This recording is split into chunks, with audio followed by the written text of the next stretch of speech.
All right, folks, David Parsons here, lawyers in the attic at the law offices of Bamieh and Smith in Ventura, California, as usual, with Ron Bamieh. Ron, how you doing? Okay, day two is in the books. Day two of the trial of Jacob Caliboso we've been talking about. Jury selection, is that what you're doing today? That's what we're doing today, and it's a process called voir dire. I like to find the truth, is what they call it. And you first hardship a bunch of jurors to see if they can serve until May 1, and then you get to question jurors to see if there's a reason why they should be excused for what they call cause. Basically, they can't be fair, they have a bias or a prejudice that would not allow them, they have a relationship that would prevent them from being a fair and impartial juror. And then you also get information that allows you to exercise what they call peremptory challenge, where either lawyer, we have 20 of them each, can kick a person, ask them to leave, if they have a reason that they think in their head that they can't be fair or won't be a good juror for them, other than the race, sex, gender. Um, Is this a tedious process? It seems like you could be going over this forever.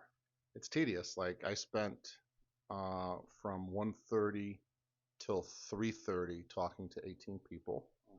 And the prosecutor got up there and she spent the rest of the day talking to people. And at the end of the day, we kicked 7 people for cause or because of peremptory challenges. Do you feel you have a jury now, or are you getting close? I feel like we could get close. I think she looks at the jury differently than I, because the jurors I'm looking for, because of our defense, are going to be more technically related. They're going to be less people who react with emotion. They're going to be more people that can be very pragmatic in their approach to the law and not care, or not, I shouldn't say not care, and not be emotional in the decision. For instance, there's 2 people dead, one's a 7-year-old girl, and the DA is elected to only charge my guy with one charge, murder. And so if it sticks that way, the jury would be determining whether he's guilty or not guilty of murder, and not guilty of murder means he walks free. And I think the DA is banking on that. They won't walk him. They'll just rather convict him of murder than walk him. So my whole strategy in this case has been to put a lot of pressure on the DA to add that other charge.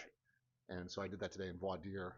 Nobody objected, so I got away with it for a long time. And at the end, the judge finally said something. So you're looking. It seems like we've talked about this in the podcast. It seems like when you're a criminal defense attorney, you're looking for a certain type of juror that has a certain type of attitude. How do you find them without stereotyping people? What kind of things are you looking for? Well, Just in general. yeah, but before any trial, I decide what is the juror that would give us the best shot. Right.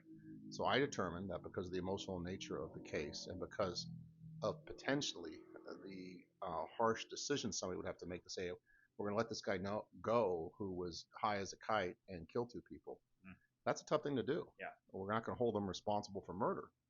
And because of the DA's election of charges, that I need somebody who is more right brain focused than left brain focused. I need, like, for my ideal juror today was this guy who flies for Delta. He's a scientist and he was in the Air Force.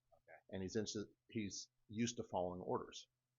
And so, and he fought in Iraq or Afghanistan. I'm not exactly sure. Afghanistan probably is too young for Iraq. And he dropped bombs. Okay. So that guy, thank him for his service, but you got to think that you have a certain personality type that'll let you make very difficult decisions. So I took him. I took another woman who's a CPA, who I'm hoping sticks on the jury, because I argue that this is a math problem, nothing more. This is what he did.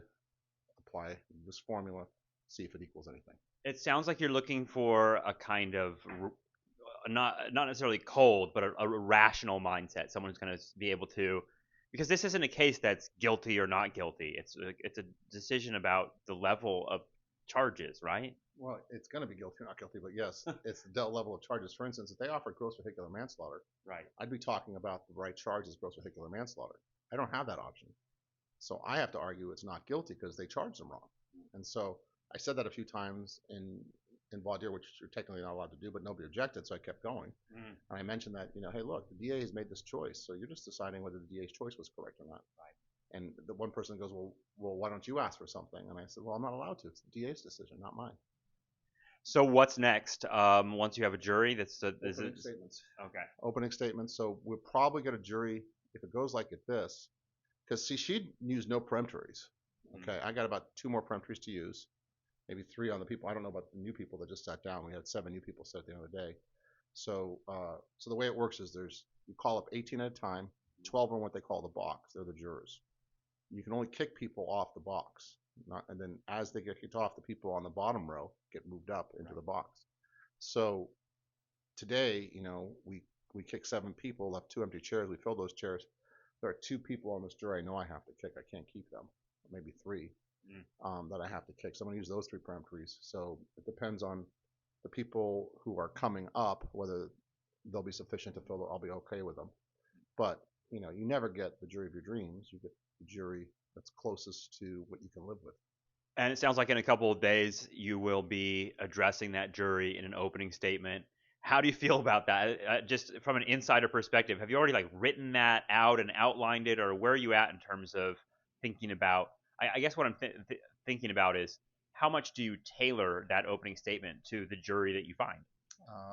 I can't do it that way because you would have 50 opening statements. So I wrote an opening statement, but it's really going to be contingent on the ruling that the judge makes on Thursday on whether our expert gets to testify to and what he gets to testify to.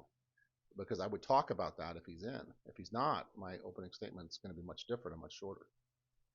All right, Ron, thank you very much. We'll catch up with you soon. All right, buddy. Thank you.